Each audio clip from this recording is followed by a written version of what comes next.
بسم الله الرحمن الرحيم.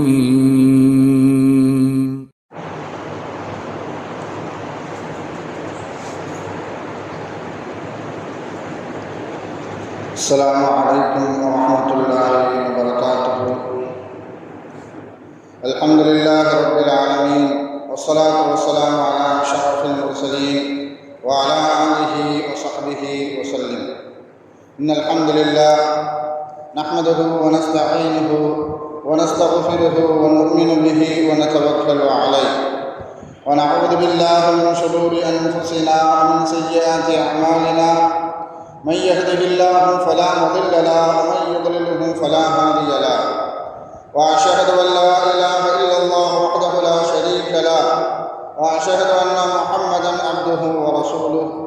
أما بعد، فيا أيها الناس أوصيكم عباد الله وإياي أولا بتقوى الله. قال الله تعالى: يا أيها الذين آمنوا اتقوا الله حق تقاته ولا تموتن إلا وأنتم مسلمون. وقال تعالى أيضا: يا أيها الناس اتقوا ربكم الذي خلقكم من نفس واحدة وخلق منها زوجها وبث منهما رجالا كثيرا ونساء، واتقوا الله الذي تساءلون به والأرحام إن الله كان عليكم رقيبا. وقال تعالى أيضا: يا أيها الذين آمنوا اتقوا الله وقولوا قولا سديدا يصلح لكم أعمالكم ويغفر لكم ذنوبكم، ومن يطع الله ورسوله فقد فاز فوزا عظيما. صدق الله العلي العظيم. قال نبينا صلى الله عليه وسلم: فإن الأصدق الحديث كتاب الله، وخير الهدي هدي محمد صلى الله عليه وسلم، وشر الأمور محدثاتها، وكل محدثة بدعة، وكل بدعة ضلالة، وكل ضلالة في النار. வார்த்தைகளில் சிறந்தது அல்லாஹ்வுடைய வார்த்தை என்றும், வழிகாட்டுதலில் சிறந்தது நபிகள் நாயகம் ஸல்லல்லாஹு அலைஹி வஸல்லம் அவர்களுடைய வழிகாட்டுதல் என்றும், காரியங்களில் மிக மிக கெட்டது மார்க்கத்தில் புதுமையை உண்டாக்குவது. ஒவ்வொரு புதுமையான காரியம் ஒளிகேடுகள் அனைத்தும் உங்களை நரகில் கொண்டு போய் சேர்க்கும் என்று நமது நபி ஸல்லல்லாஹு அலைஹி வஸல்லம் அவர்கள் தங்களுடைய ஒவ்வொரு சொற்பொழிவிலும் இந்த மனித சமுதாயத்திற்கு ஞாபகப்படுத்தியதை இந்த நல்ல சந்தர்ப்பத்தில் இங்கு ஒன்று கூடியிருக்கின்ற உங்களுடைய சிந்தனையிலும் ஆரம்பமாக இந்த நபிமொழியை ஞாபகப்படுத்தி எனது உரையை ஆரம்பம் செய்கிறேன். அல்ஹம்துலில்லாஹ். கண்ணியமானவர்களே, அல்லாஹ் நல்லடியார்களே, அல்லாஹ் தஆலா தன்னுடைய ஏகத்துவ கலிமாவை வைத்து வைப்பதற்காக வேண்டி இந்த உலகத்தில் எண்ணற்ற நபிமார்களையும் ரசூல்மார்களையும் அனுப்பி வைத்தான். அவர்கள் அனைவர்களுமே அல்லாஹ்வுடைய கட்டளையின்படி அவரவர்களுக்கு அனுப்பப்பட்ட சமுதாய மக்களிடத்தில் அல்லாஹ்வுடைய ஏகத்துவ கலிமாவை எத்தி வைத்தார்கள். அத்தனை நபிமார்கள் மீதும் ரசூல்மார்களின் மீதும் இறுதியாக வந்த நமது நபி ஸல்லல்லாஹு அலைஹி வஸல்லம் அவர்களின் மீதும் அவர்களுக்கு இறங்கிய இறை செய்தியை கண்ணால் கண்டும் காதால் கேட்டும் அப்படியே ஈமான் கொண்ட உத்தம சத்திய சஹாபாக்கள் சஹாபி பெண்மணிகளின் மீதும் அவர்களுக்கு பின்வந்த தாபீன்கள் தபா தாபீன்கள் இமாம்கள் நல்லோர்களின் மீதும் குறிப்பாக இந்த ஜும்மாவில் அல்லாஹ்வை பற்றியும் அவனுடைய தூதர் முஹம்மது நபி ஸல்லல்லாஹு அலைஹி வஸல்லம் அவர்களை பற்றியும் தெரிந்து கொள்வதற்காக வேண்டி இங்கு ஒன்று கூடியிருக்கின்ற உங்கள் மீதும் என் மீதும் உங்களது குடும்பத்தாரின் மீதும் எனது குடும்பத்தாரின் மீதும் அல்லாஹுடைய சாந்தியும் சமாதானமும் திரு பொருத்தமும் மன்னிப்பும் இன்றும் என்றென்றும் உண்டாவதாக என்று கூறி எனது உரையை ஆரம்பம் செய்கிறேன். அல்ஹம்துலில்லாஹ். கண்ணியமானவர்களே, அல்லாஹ் நல்லடியார்களே, அல்லாஹ் தஆலா இந்த உலக வாழ்க்கையை மனிதர்களுக்கு மறுமையின் அனைத்து விதமான நன்மைகளையும் செய்வதற்காக வேண்டியும் இந்த உலக வாழ்க்கையை மனிதர்களுக்கு அல்லாஹ் தஆலா ஒரு இடமாக ஒரு தடமாக அல்லாஹ் தஆலா ஆக்கி தந்திருக்கின்றான். இஸ்லாத்தினுடைய கொள்கை, இஸ்லாத்தினுடைய நம்பிக்கைகளில் ஒன்று மறுமை வாழ்க்கையை ஏற்றுக்கொள்வது, மறுமை வாழ்க்கையை நம்புவது. இந்த வாழ்க்கையை நம்பாதவர்கள், ஏற்றுக்கொள்ளாதவர்கள், பல சித்தாந்தங்களை ஏற்றுக்கொண்டிருக்கக்கூடியவர்கள், இஸ்லாத்திற்கு எதிரான தத்துவங்களை செய்யக்கூடியவர்கள், அவர்களுடைய நினைவெல்லாம் இந்த உலக வாழ்க்கை நிரந்தரமானது என்றும், இந்த உலக வாழ்க்கை வாழக்கூடிய ஒரு வாய்ப்பை தந்திருக்கிறது என்றும், இந்த வாய்ப்பை சரியான முறையில் நாம் முழுமையாக பயன்படுத்தி கொள்ள வேண்டும் என்றும் இந்த உலகத்தில் இருக்கக்கூடிய அனைத்து இன்பங்களையும் ஆடம்பரங்களையும் உல்லாசங்களையும் வாழ்வின் கடைசி வரைக்கும், வாழ்வினுடைய கடைசி நிமிடம் வரைக்கும் அதனுடைய சொட்டுக்களை நிரந்தரமாக நாம் அறிந்துவிட வேண்டும் என்று நினைக்கின்றார்கள். இப்படி நினைக்கக்கூடியவர்களிடத்தில் இந்த உலகத்தினுடைய சிறிய அளவுக்கு இன்பங்கள் கிடைத்தாலும் அதை அவர்கள் விட்டுவிட மாட்டார்கள், விட்டு வைப்பதில்லை. இப்படி சிறிய இன்பங்களை கூட விட்டு வைக்காதவர்களிடத்தில் பெரிய அளவுக்கு இன்பங்களும் உல்லாச வாழ்க்கையும் ஆடம்பரத்தினுடைய செல்வமான வாழ்க்கையும் அவர்களிடத்தில் கிடைத்தால் அவர்கள் அதை விட்டு வைப்பார்களா என்று பார்த்தால் அதையும் அவர்கள் விட்டு வைப்பதில்லை. இந்த உலகத்தில் மனிதர்களுக்கு மத்தியில் போட்டியும் பொறாமையும் சண்டையும் நடப்பதே இந்த உலக வாழ்க்கைக்காக வேண்டி, இந்த உலகத்தில் உள்ள இருக்கக்கூடிய உல்லாசங்களுக்காக வேண்டி, இன்பங்களுக்காக வேண்டி, ஆடம்பர செல்வங்களுக்காக வேண்டிதான் மனிதர்களுக்கு மத்தியில் அவ்வப்போது சண்டையும் போட்டியும் பொறாமைகளும் நடந்து வந்து கொண்டிருக்கிறது.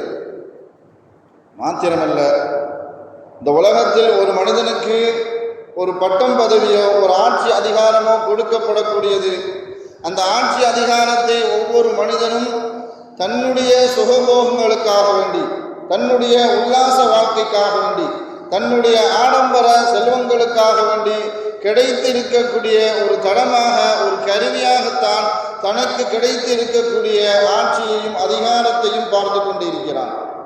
ஆனால் இஸ்லாத்தினுடைய வழிகாட்டுதல் உங்களுக்கு கிடைக்கக்கூடிய, உங்களுக்கு வழங்கப்படக்கூடிய ஆட்சி அதிகாரமோ அல்லது பட்டம் பதவிகளோ எதுவாக இருந்தாலும் அது சமூகத்தினுடைய உதவிக்காக வேண்டி, சமூகத்தினுடைய சேவைக்காக வேண்டி இருக்க வேண்டும் என்று இஸ்லாம் நெறிவெடுத்து வழிகாட்டுகிறது.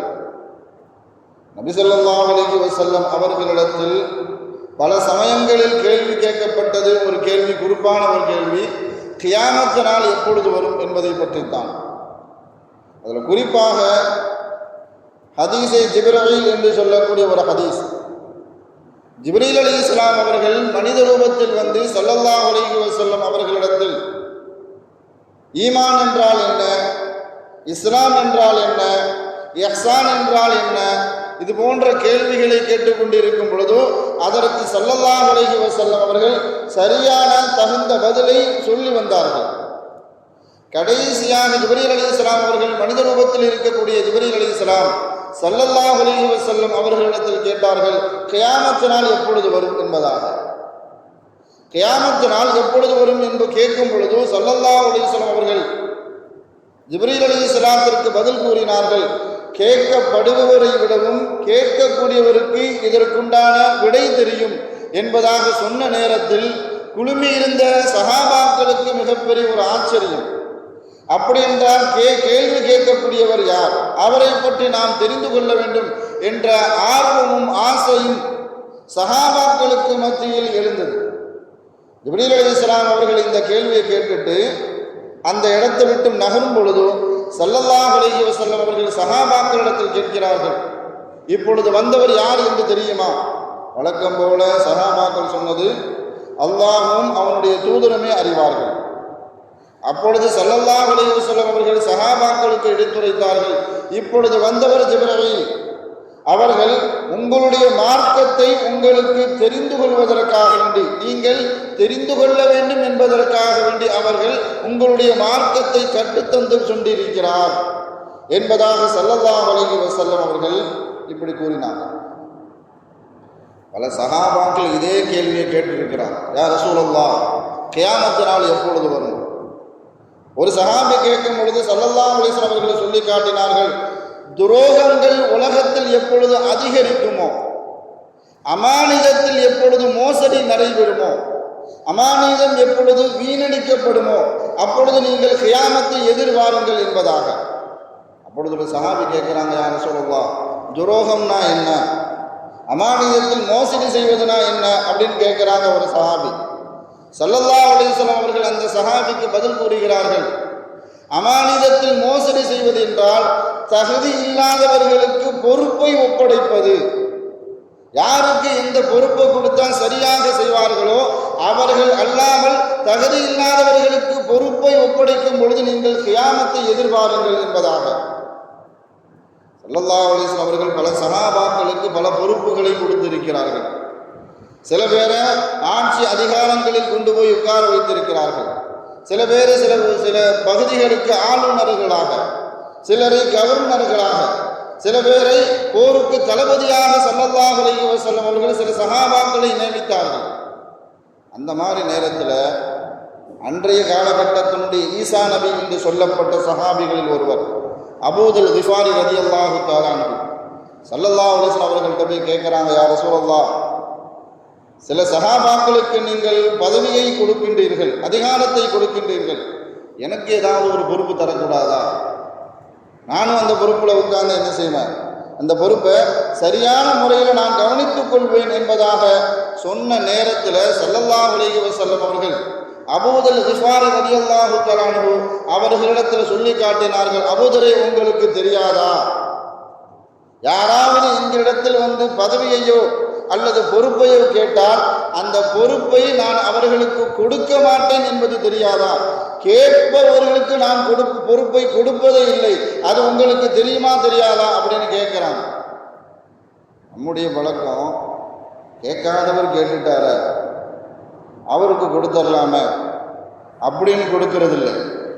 ஸல்லல்லாஹு அலைஹி வஸல்லம் அவர்கள் யார் பொறுப்பை கேட்டு வாங்குவார்களோ, நான் இந்த பொறுப்பை தந்தால் தான் நான் கட்சியில் இருப்பேன், நான் இந்த பொறுப்பை தந்தால் தான் அமைப்பில் இருப்பேன், நான் இந்த பொறுப்பை தந்தால் தான் நிர்வாகத்தில் இருப்பேன், இந்த நிர்வாகத்தில் எனக்கு இந்த பொறுப்பை தந்தால் தான் நான் நிர்வாகத்தில் இருக்க முடியும் என்பதாக ஒப்பந்தத்தின் பேரில், கண்டிஷன் பேரில் யார் இந்த பொறுப்பை கேட்டு வாங்குவார்களோ, ஸல்லல்லாஹு அலைஹி வஸல்லம் அவர்களுடைய பகிரங்கமான எச்சரிக்கை, யார் அப்படி அதிகாரத்தையும் பொறுப்பையும் கேட்டு வாங்குவார்களோ அவர்களுக்கு அந்த பொறுப்பை அல்லாஹ் தஆலா அதாபாக மாற்றி விடுவான்.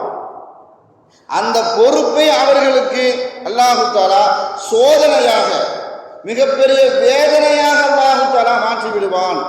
ஆனால் யாருக்காவது பொறுப்பு வழங்கப்பட்டால், திணிக்கப்பட்டால் அந்த பொறுப்பில் அல்லாஹ் தஆலா உதவி செய்வான் என்பதாக ஸல்லல்லாஹு அலைஹி வஸல்லம் அவர்கள் சொன்னார்கள். நான் அபூதுல் கிஃபாரி ரலியல்லாஹு பொறுப்பு கேட்ட நேரத்தில் ஸல்லல்லாஹு அலைஹி வஸல்லம் அவர்கள் அபூதுல் கிஃபாரிக்கு சொன்ன பதில், அபூதரே, நீங்கள் பொறுப்புக்கு தகுதி உடையவர் அல்ல, உங்களுக்கு எந்த பொறுப்பை கொடுத்தாலும் அந்த பொறுப்புக்கு நீங்கள் தகுதி உடையவராக இருக்க மாட்டீர்கள், நீங்கள் பலகீனமானவர்கள் என்று சொன்னார்கள் ஸல்லல்லாஹு அலைஹி வஸல்லம் அவர்கள். பலகீனமானவர் அப்படின்னு சொன்னால் உடல் ரீதியான பலகீனம் அல்ல, உளவியல் ரீதியான பலகீனம். சமூகத்தில் நடக்கக்கூடிய எந்த தீமைக்கும் நீங்கள் அவர்விதமான எதிர்ப்புகளையும் உணர்வுகளையும் நீங்கள் வெளிப்படுத்தி விடுவீர்கள். அதனால் எந்த பொறுப்புக்கும் உங்களுக்கு நீங்கள் தகுதி உடையவர்களாக இருக்க முடியாது.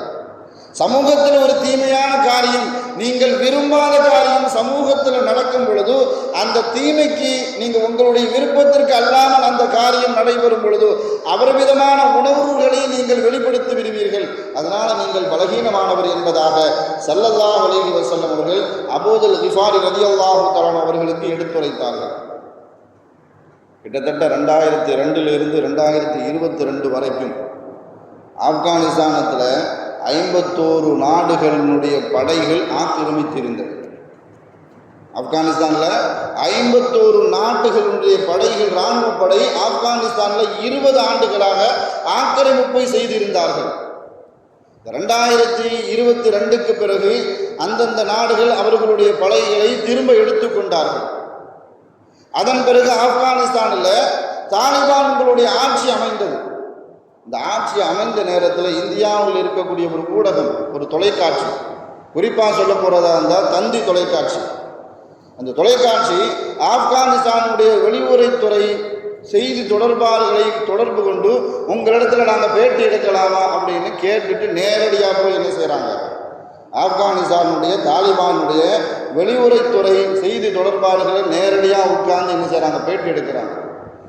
அப்போ இங்கே இருக்கக்கூடிய தந்தி தொலைக்காட்சியினுடைய நிருபர் அந்த செய்தி தொடர்பாளர்களிடத்தில் கேள்வி கேட்கிறார், நீங்கள் ஏன் பெண்களுக்கு சமமான உரிமையை கொடுப்பதில்லை, பெண்களை ஏன் ஆட்சி அதிகாரத்தில் நீங்கள் ஏன் அமர்த்துவதில்லை அப்படின்னு கேள்வி கேட்கிறார். அப்போ அந்த வெளியுறவுத்துறை செய்தி தொடர்பாளர் அந்த நிருபருக்கு பதில் கூறுகிறார், நாங்கள் பெண்களுக்கு ஆட்சி அதிகாரத்தில் அமர்த்துவதில்லை, காரணம் ஆட்சி அதிகாரம் என்பது ஒரு பொறுப்பு. அந்த பொறுப்பை பெண்களுடைய தலையில் வைத்துவிட்டு நாங்கள் ஒதுங்கிக் கொண்டு பெண்களுக்கு பின்னால் ஒதுங்கிக் கொள்ளக்கூடிய கோழைகள் அல்ல நாங்கள். ஆட்சி அதிகாரம் என்பது ஒரு பொறுப்பு. அந்த பொறுப்பை யார் தங்களுடைய சுயலாபத்திற்காக வேண்டி, உலகத்தினுடைய ஆதாயத்திற்காக வேண்டி யார் அதை பயன்படுத்தக்கூடாது, மாத்திரமல்ல அந்த ஆட்சி அதிகாரம் என்பது மிகப்பெரிய ஒரு பொறுப்பு. அந்த பொறுப்பின் மூலமாக நிகழக்கூடிய எந்த கஷ்டமாக இருந்தாலும் சரி, எந்த இன்னல்களாக இருந்தாலும் சரி, அதை நாங்கள் பெண்களினுடைய தலையில் தூக்கி வைத்துவிட்டு அவர்களுக்கு பின்னால் நாங்கள் ஒதுங்கி கொள்ள மாட்டோம். யாரெல்லாம் தங்களுடைய ஆட்சி அதிகாரத்தை பொறுப்பாக நினைக்காமல் தங்களுடைய உலக ஆதாயத்திற்காக வேண்டி, உல்லாச வாழ்க்கைக்காக வேண்டி, ஆடம்பர வாழ்க்கைக்காக வேண்டி யாரெல்லாம் அதை பயன்படுத்துவார்களோ அவர்களிடத்தில் போய் நீங்கள் சொல்லுங்கள் பெண்களுக்கு அந்த ஆட்சி அதிகாரத்தை கொடுக்க சொல்லி அப்படின்னு சொல்லிட்டு அவர் சொல்றாரு, நான் சொன்ன இந்த கருத்தை நீங்கள் விளங்கிக் கொள்வதற்கே பல ஆண்டுகள் ஆகும். நான் சொல்லக்கூடிய இந்த கருத்தை நீங்கள் விளங்கிக் கொள்வதற்கு பல ஆண்டுகள் ஆகும் என்பதாக இந்த வெளியுறவுத்துறை செய்தி தொடர்பாளர் தந்தி தீவினுடைய அந்த நிருபரிடத்தில் சொல்லி காட்டினார். நான் உமர் ரலியல்லாஹு தஆலா அவர்களுடைய ஆட்சி காலகட்டத்தில் சிலருக்கு சில பொறுப்பை என்ன செய்கிறாங்க, சில மாகாணங்களுக்கு ஆளுநர்களாக கவர்னர்களாக சிலரை நியமிக்கிறாங்க. நம்ம சமூக மக்களுடைய எண்ணம் என்னன்னு சொன்னால், இவர் இல்லாமல் இவர் நியமித்திருந்தால் நன்றாக இருக்கும், ஏன்னா இவரை விடவும் இவர் தகுதி படைத்தவர் என்பதாக சமூக மக்களுடைய எண்ணமும் கருத்தும். ஆனால் உமர் ரலியல்லாஹு தஆலா அவர்கள் சமூக மக்களுடைய அந்த நேர்மறை கருத்திற்கு எதிராக அவர்கள் யாரை விருப்பப்பட்டார்களோ அவர்களை அந்த ஆட்சி அதிகாரத்தில் அந்த பொறுப்பில் கொண்டு போய் வைக்கிறாங்க உமர் ரலியல்லாஹு. நான் யாராவது உமர் ரலியல்லாஹு அவர்கள்ட்ட போய் நீங்கள் இவருக்கு பதவியை கொடுத்தீங்க, இவருக்கு ஏன் பதவி கொடுக்கல அப்படிங்கிற கேள்வி கேட்கக்கூடிய துணிச்சலோ திடகார்த்தமோ அன்றைய காலகட்டத்தினுடைய மக்களுக்கு யாருக்குமே அந்த தைரியம் கிடையாது. ஆனால் இந்த மாதிரி சூழ்நிலையில் உமர் ரலியல்லாஹு தஆலா அவர்கள் பொறுப்பு அதிகாரத்தை கொடுக்குறாங்க அப்படின்னு சொன்னால் அது எந்த தகுதியில் கொடுக்கிறார்கள், எந்த அம்சத்தில் கொடுக்கிறார்கள் என்பதை நாம் தெரிந்து கொள்ள வேண்டும் என்பதற்காக வேண்டி சிலர் கேள்வி கேட்டாங்க. சிலரை நீங்கள் கவர்னர் பொறுப்பு கொடுத்துருக்கிறீங்க, சிலருக்கு ஆளுநர் பொறுப்பை கொடுத்துருக்கிறீங்க, எதன் அடிப்படையில் எந்த தகுதியில் நீங்கள் கொடுத்திருக்கிறீர்கள் அப்படின்னு உமர் ரலியல்லாஹு தஆலா அவர்களிடத்துல சில பேர் கேட்டாங்க. உமர் ரலியல்லாஹு தஆலா அவர்கள் சொல்லி காட்டியது, அவர்களுடைய இஸ்லாத்தினுடைய பயணம் எப்பொழுது இஸ்லாத்தில் தன்னை இணைத்து கொண்டார், இஸ்லாத்தினுடைய பயணம் என்பது அவர்களுடைய நீண்ட தூரம், எவ்வளவு தூரம், தொலை தூரம் என்பதை தெரிந்து கொண்டு எத்தனை வயதில் அவர் இஸ்லாத்தை ஏற்றுக்கொண்டார், ஆரம்ப காலகட்டத்திலே இஸ்லாத்தை ஏற்றுக்கொண்டாரா அல்லது இஸ்லாம் வளர ஆரம்பித்த பிறகு பல வெற்றிகளை கண்ட பிறகு அவர்கள் இஸ்லாத்தில் தன்னை இணைத்து கொண்டாரா, இஸ்லாத்தில் தன்னை இணைத்து கொண்ட பிறகு முஸ்லிமானதற்கு பிறகு இஸ்லாத்தில் அவர்கள் பட்ட கஷ்டங்கள் என்ன, சிரமங்கள் என்ன, அந்த மாதிரி நேரத்தில் அவர்களுடைய நெஞ்சுறுதி எந்த அளவுக்கு உறுதியாக இருந்தது, அவர்களுடைய ஈமானுடைய பலம் எந்த அளவுக்கு உறுதியாக இருந்தது, அவர்களுக்கு எதிர்மறையாக செய்யப்பட்ட அனைத்து செயல்களுக்கும் அவர் எந்த அளவுக்கு தாக்கு பிடித்து நின்றார், இவை அனைத்தையும் கவனித்து நான் அவர்களுக்கு பொறுப்பு கொடுத்தேன். நான் இஸ்லாத்திற்குள்ள வந்த பிறகு அவர்களுக்கு பொன்னை கொண்டும் புகழை கொண்டும் அவர்களுக்கு தூண்டப்பட்டிருக்கும் ஆரம்ப காலகட்டத்தில். அந்த மாதிரி சூழலில் அவர் அந்த தன்னுடைய நெஞ்சுறுதியையும் ஈமானுடைய உறுதியையும் அவர்களுக்கு எதிராக செயல்பட்டவர்களுக்கு முன்னால் எப்பொழுது தைரியமாக நின்றார். அப்படிப்பட்டவர்களுக்கு நான் பதவி கொடுப்பதற்குண்டான காரணமே, இப்பொழுது வந்தாலும் அந்த அமானிதத்திற்கு அவர்கள் மோசடி செய்ய மாட்டார்கள், இந்த அமானிதத்தை சரியான முறையில் பாதுகாப்பார்கள் என்ற தகுதியின் அடிப்படையில் நான் பொறுப்பை கொடுத்தேன் என்பதாக. அலி ரலியல்லாஹு தஆலா அவர்களிடத்தில் இதே மாதிரி கேள்வி கேட்ட நேரத்தில் அலி ரலியல்லாஹு தஆலா அவர்கள் சொல்லி காட்டினார்கள், நான் யாருக்கு பொறுப்பை கொடுக்கின்றேனோ அவர் அரசாங்கத்தினுடைய கண்காணிப்பில் வந்துருவாங்க. நான் அவருக்கு பொறுப்பை கொடுக்கறதுக்கு முன்பாகவே அவர்களுடைய தனிப்பட்ட வாழ்க்கை எந்த கரைப்படிந்த வாழ்க்கையாகவும் இருக்கக்கூடாது. பொறுப்பை கொடுத்ததுக்கு அப்புறம் இவ்வளவு செஞ்சுட்டாரு, இவ்வளவு காலம் மோசடி செஞ்சிட்டாரு அப்படின்னு பொறுப்பை கொடுத்ததற்கு அப்புறம் அவரை பற்றி குறை கூடுவதற்கு முன்பாக அவரிடத்தில் எந்த குறையும் இல்லை, எந்த கரப்படிந்த வாழ்க்கையும் இல்லை, பத்திரித்தனமான வாழ்க்கைக்கு சொந்தக்காரர் என்பதாக அவர்களுடைய நன்னடத்தையின் காரணமாக அவர்களுக்கு பொறுப்பு கொடுக்கப்பட்டது என்பதை அலி ரலியல்லாஹு தஆலா அவர்கள் சொல்லி காட்டினார்கள். ஆனால் இன்னைக்கு இந்திய நாட்டினுடைய அரசியல் சூழல் எந்த அளவுக்கு இருக்கிறது என்பதை நாம் தினந்தோறும் பார்த்து வருகிறோம். தன்னுடைய பதவியை தக்க வைத்துக் கொள்வதற்காக வேண்டி, தன்னுடைய ஆட்சி அதிகாரங்களை தக்க வைத்துக் கொள்வதற்காக வேண்டி எவ்வளவு பெரிய மோசடியை செய்வதற்கும் ஆட்சி அதிகாரத்தில் இருக்கக்கூடியவர்கள் அந்த அளவுக்கு துணிந்திருக்கிறார்கள் என்பதை நாம் கண்கூடாக நிதர்சனமாக தினந்தோறும் பார்த்து வரக்கூடிய ஒரு அன்றாட செய்தி. தங்களுக்கு கிடைக்கக்கூடிய அந்த பதவிகளை எப்படியாவது தக்க வைத்துக் கொள்ள வேண்டும். அதற்கு நம்மால் முடிந்த அளவுக்கு இந்தியாவில் எத்தனை துறைகள் இருக்கிறதோ அவைகள் அனைத்தையும் நம்மளுடைய கட்டுப்பாட்டில் வைத்துக் கொண்டு நாம் எது வேண்டுமானாலும் செய்துவிடலாம் என்பதாக. இப்பொழுது சமீபத்தில் இன்றைய தினம் வரைக்கும், இந்த நிமிஷம் வரைக்கும் நாம் பேசிக்கொண்டு இருக்கிறது ஓட்டு திருட்டு. ஆட்சியாளர்கள் அந்த ஓட்டு திருட்டு மூலமாக எந்த அளவுக்கு மோசடி செய்திருக்கிறார்கள் என்பது தெரியும். கிட்டத்தட்ட ஒரு 6 மாதத்துக்கு முன்பாக ஒரு கட்டுரை வந்திருந்தது. இந்தியாவினுடைய எதிர்காலம் அரசியல் எப்படி இருக்க போகிறது என்பதாக அந்த கட்டுரையினுடைய தலையங்கம். அதில் எப்படி பதியப்பட்டிருந்தது அப்படின்னு சொன்னால், கிட்டத்தட்ட ஒரு 10-15 வருஷத்துக்குள்ள இந்தியாவினுடைய அரசியல் சூழல் 250 குடும்பங்களுக்கு மத்தியில் போயிடும். அந்த 250 குடும்பங்கள் எதை முடிவெடுக்கிறார்களோ அதுதான் அவர்களுடைய சட்டமாக இந்தியாவில் பதியப்படும். அந்த அளவுக்கு. ஏன்னு சொன்னால், ஒரு குடும்பத்தில் 2 பதவியில் இருப்பாங்க. வாப்பவும் எம்பியா இருப்பார், மகனும் எம்பியா இருப்பார். வாப்பா ராஜ்யசபா எம்பியா இருப்பார், மகன் கீழ்சபா எம்பியா இருப்பார். ஒவ்வொரு குடும்பத்திலும் ஆட்சியாளர்கள் தான் இருக்கும் பொழுதே தன்னுடைய பிள்ளைகளை பொறுப்புக்கு கொண்டு வந்து விட வேண்டும், ஆட்சி அதிகாரத்தில் அமர வைத்து விட வேண்டும். ஏன் கேட்டேன்னு சொன்னால், தாங்கள் சம்பாதித்த கொள்ளையடித்த அந்த சொத்துக்களை எப்படியாவது ஒரு 10 தலைமுறைக்கு கொண்டு போய் சேர்த்து வரணும் என்ற ஒரு ரீதியில் தனக்கு பின்னால தன் மகனுக்கு பின்னால பேணன் என்பதாக ஒவ்வொரு பதவிகளையும் தன்னுடைய குடும்பத்தை கொண்டு போய் வைத்துக்கொண்டு அந்த அளவுக்கு ஆட்சி அதிகாரம் சென்று கொண்டிருக்கிறது. கிட்டத்தட்ட 250 குடும்பங்களுக்கு மத்தியில் 10-15 வருஷத்துக்குள்ளே இந்தியாவினுடைய அரசியல் அமைப்பு அவர்களுடைய கட்டுப்பாட்டில் வந்துவிடும் என்பதாக. இதே மாதிரி சூழல் உமர் ரலியல்லாஹு தஆலா அவர்கள் மரண படுக்கையில் இருக்கும் பொழுது, சுபூ தொழுகைக்காக வேண்டி வந்த நேரத்தில் உமர் ரலியல்லாஹு தஆலா அவர்களை ஒரு நெருப்பை வணங்கக்கூடிய ஒருவன் கத்தியால் மோசமான நிலையில் குத்திய நேரத்தில், கிட்டத்தட்ட 3 நாள் குத்துயிரும் கொலையுயிருமாக இருக்கக்கூடிய நேரத்தில் அவசரமாக அடுத்த கலீஃபாவை தேர்ந்தெடுக்கக்கூடிய, அடுத்த ஜனாதிபதியை தேர்ந்தெடுக்கக்கூடிய ஆலோசனை கூட்டக்கூடிய ஒரு 6 நபர்களை தேர்ந்தெடுத்தார்கள் உமர் ரலியல்லாஹு. அந்த 6 பேர் யாரை தேர்ந்தெடுத்தாலும் சரி, அந்த 6 பேருக்குள்ள யாரை தேர்ந்தெடுத்தாலும் சரி, அவர்கள் தான் அடுத்த கலீஃபா. உஸ்மான் ரலியல்லாஹு, அலி ரலியல்லாஹு, தல்ஹா ரலியல்லாஹு, ஜுபைர் ரலியல்லாஹு, சாத் இப்னு அபி வக்காஸ் ரலியல்லாஹு, அப்துர் ரஹ்மான் இப்னு அவுஃப் ரலியல்லாஹு, இந்த 6 பேரையும் உமர் ரலியல்லாஹு தஆலா அவர்கள் அடுத்த ஜனாதிபதியை தேர்ந்தெடுப்பதற்குண்டான ஆலோசனை குழுவாக தேர்ந்தெடுத்தார்கள்.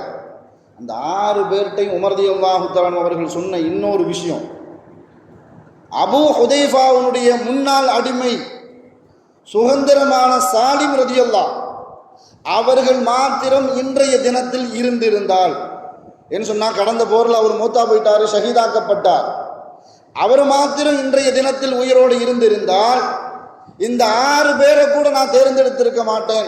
அவரிடத்தில் அடுத்த ஜனாதிபதியாக ஆகக்கூடிய அந்த பொறுப்பை அவரிடத்தில் நான் ஒப்படைத்திருப்பேன். ஆனால் நீங்கள் 6 பேரும் என்னிடத்தில் ஒரே தகுதி உடையவர்கள். முடிஞ்சால் நீங்கள் 6 பேரும் வேற ஒருவரை நீங்கள் ஜனாதிபதியாக தேர்ந்தெடுத்தாலும் சரி, அல்லது உங்களுக்குள்ளேயே ஒருவரை கலீஃபாவாக தேர்ந்தெடுத்தாலும் சரி, அது எனக்கு சம்மதம் என்பதாக உமர் ரலியல்லாஹு தஆலா அவர்கள் சொல்லிவிட்டு சென்றார்கள். ஆனால் அந்த நேரத்தில் அந்த 6 பேர் கொண்ட குழு இன்னொரு கோரிக்கையை முன்வைத்தார்கள். நாங்கள் இன்னொருவரை சேர்த்து கொள்ளலாமா, இந்த 6 பேர் குழுவில் 7வதாக ஒருவரை சேர்த்து கொள்ளலாமா அப்படின்னு. அந்த 7வதான ஆள் யாருன்னு சொன்னால் உங்களுடைய மகன் அப்துல்லா, அவரை நாங்கள் இந்த ஆலோசனை குழுவை தேர்ந்தெடுத்து கொண்டு ஒருவேளை அவரை நாங்கள் கலீஃபாவாக தேர்ந்தெடுத்து கொள்ளலாமா என்ற கோரிக்கையை நிகழ்கால ஜனாதிபதியாக இருந்த உமர் ரலியல்லாஹு தஆலா அன்ஹு அவர்களிடத்தில் கேட்குறாங்க. அந்த 6 பேரும் உமர் ரலியல்லாஹு தஆலா அவர்கள் அவங்க அப்துல்லா அவர்களுடைய மகனுடைய குவாலிஃபிகேஷனை பற்றி தகுதியை பற்றி சொல்லி காட்டுறாங்க. அவர்கள் உங்களை போன்றுதான் குணத்திலும் செயல்பாடுகளிலும் ரசூல் ஸல்லல்லாஹு அலைஹி வஸல்லம் அவர்களுடைய சுன்னத்தை பின்பற்றக்கூடியவர்களில் அப்படியே அடிச்சுவட்டாக அப்படி பின்பற்றக்கூடியவர்கள், மிகப்பெரிய மார்க்க அறிஞர், கல்விமான். யாராவது ஹஜ்ஜுக்காக வேண்டி உம்ராவுக்காக வேண்டி வந்தால் ஹஜ்ஜினுடைய சட்டங்களை பற்றி உம்ராவினுடைய சட்டங்களை பற்றி அப்துல்லா இப்னு உமர் ரலியல்லாஹு அவர்களிடத்தில் வந்து கேட்டு சென்ற பிறகுதான் ஹஜ்ஜு செய்ய சொல்வார்கள். ஏன்னா அந்த நேரத்தில் காபத்துல்லாவுக்கு பக்கத்தில் ஒரு சேரை போட்டு உட்கார்ந்துருவாங்க அப்துல்லா ரலியல்லாஹு. அந்த அளவுக்கு பெரிய கல்விமான்.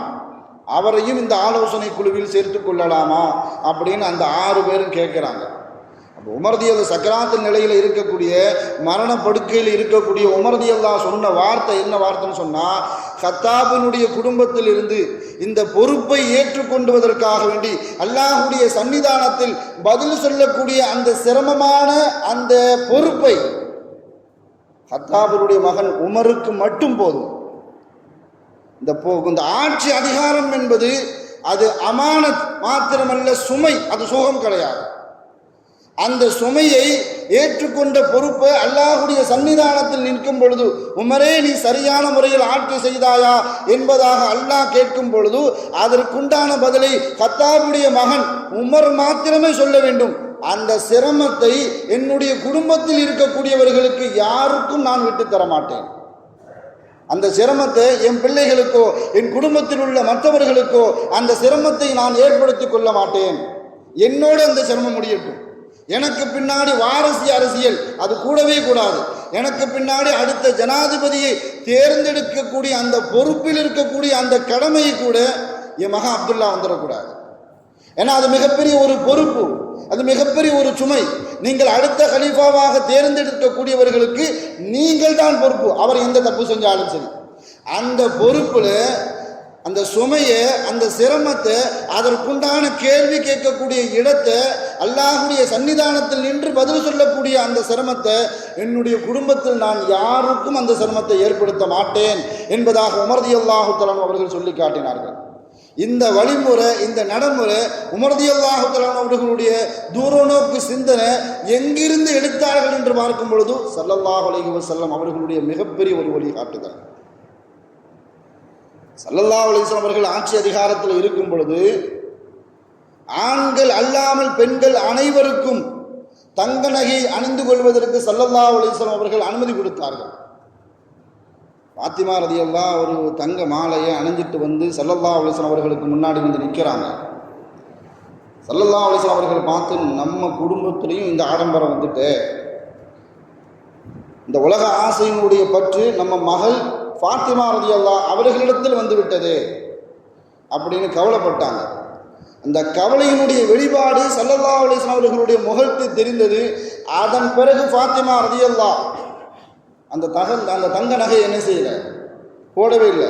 ஆனால் ஆட்சி அதிகாரத்தில் இருக்கக்கூடியவர்கள், மற்றவர்களுக்கு அனுமதி கொடுத்தவர்கள், மற்றவர்கள் போட வேண்டும் என்று விரும்பக்கூடியவர்கள் தன்னுடைய மகளுக்கு அனுமதி கொடுத்த ஆடைகளை தவிர அணிந்து கொள்வதற்கு விரும்பவில்லை ஸல்லல்லாஹு அலைஹி வஸல்லம் அவர்கள். ஃபாத்திமா ரலியல்லாஹு தன்னுடைய வீட்டு வேலையை செஞ்சு மாவை அரைச்சி அவர்களுடைய கைகள் எல்லாம் காய்ச்சி போய் இருந்துச்சு. இதை பார்த்த கணவர் அலி ரலியல்லாஹு ஸல்லல்லாஹு அலைஹி வஸல்லம் அவர்களிடத்தில் ஏகப்பட்ட அடிமைகள் வந்திருக்கிறார்கள். யார் யாருக்கெல்லாமோ என்ன செய்கிறாங்க, ஸல்லல்லாஹு அலைஹி வஸல்லம் அவர்கள் அடிமைகளை கொடுக்குறாங்க. ஸல்லல்லாஹு அலைஹி வஸல்லம் அவர்களுக்கு பிரியமான மகள் நீங்கள் கேட்டால் தரமாட்டேன்னு சொல்லுவாங்களா? நீங்கள் போய் என்ன செய்யுங்க, அடிமையை கேட்டு வாங்கிட்டு வாங்க அப்படின்னு தன்னுடைய கணவருடைய கோரிக்கைக்கு இணங்க ஃபாத்திமா ரலியல்லாஹு அடிமையை கேட்கறதுக்காக வேண்டி வந்திருக்கிறாங்க. அவர்கள் வந்த சூழலில் அவர்கள் சொன்ன மாதிரி அடிமைகள் இருந்தார்கள். அன்றைய சூழலில் ஃபாத்திமா ரலியல்லாஹு தஆலா அவர்களை தவிர்த்து ஸல்லல்லாஹு அலைஹி வஸல்லம் அவர்கள் இரத்தம் ஓடக்கூடிய நேரடி இரத்த சம்பந்தம் ஃபாத்திமா ரலியல்லாஹு அவர்களை தவிர்த்து உலகத்தில் யாருமே கிடையாது. இன்னும் சொல்ல போனால் தன்னுடைய பாசத்தை முழுமையாக காட்ட தகுதி வாய்ந்தவர்கள் ஃபாத்திமா ரலியல்லாஹு. அவர்கள் மாத்திரமே அந்த பூமியிலர்கள் வாழ்ந்து கொண்டிருந்தவர்கள் ஃபாத்திமா ரலியல்லாஹு. அந்த அளவுக்கு பிரியமான ஃபாத்திமா ரலியல்லாஹு தஆலா அவர்கள் அடிமையை கேட்ட நேரத்தில் அடிமையை கொடுக்கல, அட்வைஸ் பண்ணாங்க, அறிவுரையை மாத்திரமே கூறினார்கள். ஃபாத்திமா, இந்த அடிமைகள் நீங்கள் கேட்குற மாதிரி சும்மா எடுத்து கொடுக்கறது இல்லை. சுஃபா என்று ஒரு மதரசா இயங்கிக் கொண்டிருக்கிறது. அந்த சுஃபாவில் ஏழை மாணவர்கள், ஏழை சஹாபாக்கள் மாத்திரமே இருக்கிறார்கள். என்னுடைய ஆட்சி அதிகாரத்திற்கு உட்பட்டு இந்த அடிமையை நான் உங்ககிட்ட தூக்கி தந்துறதுக்கு எனக்கு உரிமை இருக்கிறது, எனக்கு எல்லா அதிகாரமும் இருக்கிறது. நான் தந்துட்டேன்னு சொன்னால் என்ன கேள்வி கேட்கறதுக்கு யாருமே இல்லை. ஆனால் சும்மா தூக்கி உன் கையில் தந்துட முடியாது. அது மாத்திரமல்ல, இந்த அடிமையை விற்று வரக்கூடிய அந்த தொகையை வைத்துத்தான் சுஃபா மாணவர்களுக்கு செலவுக்கு பணம் கொடுக்கப்படுகிறது, அவர்களுடைய வாழ்வாதாரத்திற்கு செலவழிக்கப்படுகிறது. அதனால் அடிமையை தர முடியாது ஃபாத்திமா. அடிமைக்கு பகரமாக நீ எப்பொழுது இரவு தூங்கச் செல்வாயோ அப்பொழுது சுப்ஹானல்லாஹ் 33 தடவை, அல்ஹம்துலில்லாஹ் 33 தடவை, அல்லாஹ் அக்பர் 34 தடவை தஸ்பீஹை சொல்லி கொடுத்தார்களை தவிர்த்து, அறிவுரை கூறினார்களை தவிர்த்து அவர்கள் அடிமையை கொடுக்கல. ஆனால் இப்படித்தான் சொல்வார்கள் என்பது ஃபாத்திமா ரலியல்லாஹு அவர்களுக்கும் தெரியும். ஆனால் அலி ரலியல்லாஹு அவர்களுடைய கோரிக்கை ஒருவேளை கேட்டிருந்தா தந்திருக்க மாட்டார்களா என்ற எண்ணம், அந்த ஒரு நப்பாசையில் என்ன செஞ்சுட்டாங்க, அந்த ஒரு உணர்ச்சியில் ஃபாத்திமா ரலியல்லாஹு வந்தார்கள். ஆனால் அவர்கள் நினைத்தது போலவே அடிமை கிடைக்கவில்லை, அறிவுரை மாத்திரமே கிடைத்தது. நான் ஃபாத்திமா ரலியல்லாஹு சொல்லி காட்டினாங்க, என்னுடைய தந்தை ஸல்லல்லாஹு அலைஹி வஸல்லம் அவர்கள் எப்பொழுது இந்த தஸ்பீஹை கற்றுத்தந்தார்களோ, ஒவ்வொரு நாளும் இரவு படுப்பதற்கு முன்பாக படுக்கைக்கு சென்ற நேரத்தில் இந்த தஸ்பீஹை ஓதி படுத்த பிறகு மறுநாள் காலையில் எனக்கு எந்த விதமான அலுப்புகளும் இருக்காது. மௌத்து வரைக்கும் அதை கற்றுக் கொடுத்தார்கள். ஒரு தங்க கட்டியை தூக்கி கொடுத்திருந்தா கூட ஃபாத்திமா ரலியல்லாஹு அந்த அளவுக்கு சந்தோஷப்பட்டிருக்க மாட்டாங்க. இந்த தஸ்பீஹை கொடுத்ததின் காரணத்தினால் அவர்கள் மாத்திரமல்ல, அலி ரலியல்லாஹு போர் காலகட்டத்தில் கூட இரவு படுக்கும் போது இந்த தஸ்பீஹை நான் மறந்ததில்லை என்பதாக வரலாறு செய்தி. அந்த அளவுக்கு ஸல்லல்லாஹு அலைஹி வஸல்லம் அவர்கள் நினைத்திருந்தால் அடிமைகளை தூக்கி கொடுத்திருக்கலாம். எந்த காலகட்டத்திலும் தன்னுடைய பதவியை துஷ்பிரயோகம் செய்ததே கிடையாது. தனக்கு பதவிக்கு, தன் குடும்பத்திற்கு, தன் பிள்ளைகளுக்கு போய்தான் மற்றவர்களுக்கு என்று யோசிக்கக்கூடிய தலைவர் ஸல்லல்லாஹு அலைஹி வஸல்லம் அவர்கள் கிடையாது. அதே பாசறையில் வந்தவர்கள் தான் உமர் ரலியல்லாஹு. தான் ஆட்சி பொறுப்பில் இருக்கும் பொழுது தன்னுடைய குடும்பத்தார்களுக்கு எந்த பொறுப்பையும் தூக்கி கொடுக்கவே இல்லை. தன்னுடைய குடும்பத்தார்கள் சுகபோகமாக வாழ வேண்டும் என்று உமர் ரலியல்லாஹு தஆலா அவர்கள் நினைக்கல. மாத்திரமல்ல, தன்னுடைய பொறுப்பில் தன்னால் நியமிக்கப்பட்ட அதிகாரிகள் ஒழுங்காக இருக்கிறார்களா என்பதை உமர் ரலியல்லாஹு அவ்வப்போது கண்காணித்துக் கொண்டே இருந்தார்கள். அம்ர் இப்னு ஆஸ் ரலியல்லாஹு அவர்களை பற்றி ஒரு புகார் வருகிறது. இன்று வரைக்கும் எகிப்திய தேசம் மிகப்பெரிய வளமான தேசம். அந்த தேசத்திற்கு அம்ர் இப்னு ஆஸ் ரலியல்லாஹு கவர்னராக நியமிக்கப்பட்டிருந்தார்கள். அவர்களை பற்றி உண்டான புகார் சுகபோகமாக வாழ்க்கையை அமைத்து கொண்டார் என்பதாக கூப்பிட்டு விசாரிக்கிறாங்க. ஈட்டி ரைடு நேரடியாக. இந்த காலகட்டத்தில் இருக்கிற மாதிரி இல்லை. நீ என் கட்சியில் சேரலை அப்படின்னு சொன்னால் உன் சொத்து எல்லாத்தையும் அரசாங்கம் எடுத்துக்கொள்ளும். அது வரைக்கும் கிட்டத்தட்ட லட்சம் கோடி ஊழல் செய்திருந்தாலும் 70,000 கோடி ஊழல் செய்தவர்கள் கூட கட்சியில் இணைந்த பிறகு உத்தமர்களாக மாற்றப்படுகிறார்கள் இன்றைய காலகட்டத்தில். இதுதான் நிதர்சனமான உண்மை. அது வரைக்கும் ஊழல் குற்றச்சாட்டு பெருச்சால் என்பதாக மீடியாக்களிலும் இணைத்தாள்களிலும் பரப்பப்பட்ட வந்த மனிதர்கள் எல்லாம் இந்த கட்சியில், குறிப்பிட்ட ஒரு கட்சியில் இணைந்த பிறகு அவர்கள் அப்படி பரிசுத்தமானவர்களாக உத்தமர்களாக மாற்றப்படுகிறார்கள். இதே புகார் உமர் ரலியல்லாஹு அவர்களிடத்தில் வந்த பொழுது நேரடியாக கூப்பிட்டு விசாரிக்கிறாங்க. ஈடி ரைடு, அமலாக்கத்துறை. இந்த சொத்து உங்கள்கிட்ட எப்படி வந்துச்சு? பதவியில் ஏற்றுக்கொள்வதற்கு முன்பாக அம்ர் இப்னு ஆஸ் ரலியல்லாஹு தன்னுடைய சொத்து கணக்கை கொடுத்து விட்டுத்தான் அந்த பதவிக்கு போனாங்க. உன்னுடைய சொத்து கணக்கை விடவும் சொத்து அதிகமாக சேர்த்திருக்கிற, எங்கிருந்து வந்து இந்த வருமானம் கணக்கு காட்டு என்பதாக அம்ர் இப்னு ஆஸ் ரலியல்லாஹு கவர்னருக்கு ஜனாதிபதி நேரடியாக உட்கார்ந்து கேள்வி கேட்கிறாங்க. நான் வியாபாரம் செஞ்சேன், நான் ஆட்சி அதிகாரத்தில் இருக்கிறேன், வியாபாரம் செஞ்சேன், இந்தாங்க கணக்கு பார்த்துக்கங்க.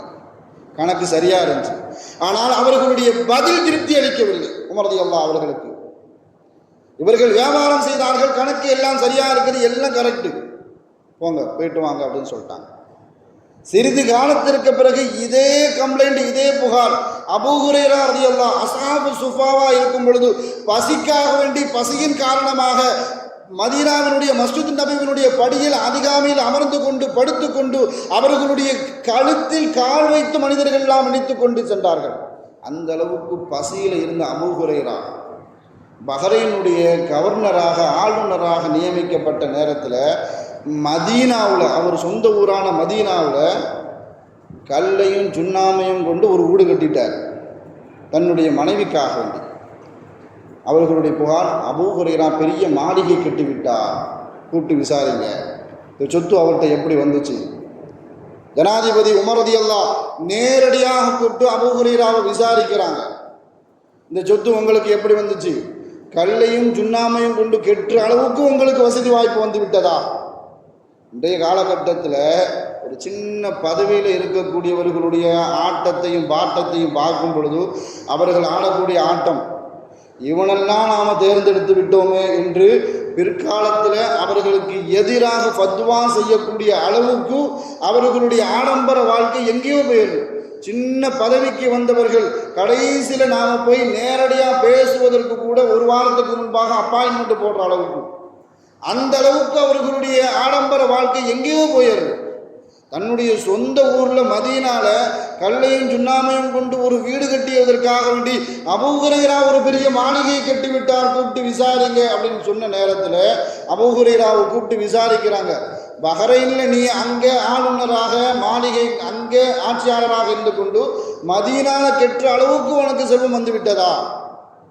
அபூ ஹுரைரா கணக்கு காட்டுறாங்க, எனக்கு ஆடு மாடுகள் அதிகமாக இருந்துச்சு, அதை பெட்டை மாடுகள் பெட்டை ஆடுகள் நிறைய குட்டி போட்டுச்சு, ஆனால் ஒவ்வொன்றா விற்றேன், அல்லாஹ் எனக்கு செல்வத்தை தந்தான், அதை கொண்டு மதீனால நான் என்ன செஞ்சுருக்கிறேன், ஒரு வீடை கட்டியிருக்கிறேன், கணக்கு இந்தாங்க பார்த்துக்கோங்க அப்படின்னு சொன்னாங்க.